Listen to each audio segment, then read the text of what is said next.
សួស្តីពុកម៉ែបងប្អូនទាំងអស់គ្នាសម្រាប់ផ្លែបាញ់វិស5ហ៊ុន9ហ៊ុនមកទឹកកន្លះយើងនៅតែមានដែរបងប្អូនគ្នាចឹងបងប្អូនថាគាត់គិតថាយើងដាច់ស្តុកអញ្ចឹងណាតែឥឡូវអត់ទេស្តុកថ្មីនៅតែមានដែរបងប្អូនគ្នាចឹងមានទាំង9ហ៊ុន5ហ៊ុនអាខ្លីហើយនឹងមកទឹកកន្លះនេះបងប្អូនគ្នាមកទឹកកន្លះចឹងគឺនៅតែមានណាចឹងបងប្អូននៅត្រូវការគឺអាចតម្លាក់លេខទីតាំងបានសម្រាប់ផ្លែបាញ់វិសនេះ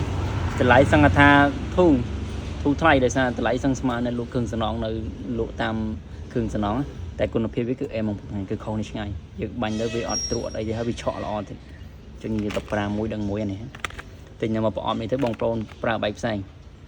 តែមកប្រអប់ទៅមាន10ផ្លែនេះយើងប្រើទៅបើសិនជាងពីដានវិញគាត់ប្រើនឹងប្រហែលខែអត់ទេប្រអប់នេះចឹងបងប្អូននៅត្រូវការគឺអាចតាក់ទងបានតម្លាក់លេខទីតាំងតែយើងសុំណែនាំមកយក2ឈុតទៅចេញនេះចំណេញថ្លៃដឹកព្រោះយើងយកមកឈុតយើងគិតសេវាដឹកអញ្ចឹង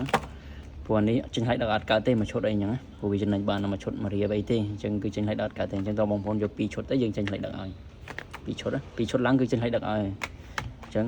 វីដេអូនេះមានតែប៉ុណ្្នឹងហ្នឹងអានេះគឺជាការអាប់ដេតរបស់យើងប្រាប់ជូនបងប្អូនអញ្ចឹងថា stock នៅតែមានបងប្អូនគ្នាសម្រាប់ផ្លែបាញ់វិស brand ផ្លែបាញ់វិសនេះគឺអែមអូខេអរគុណច្រើនបាយបាយ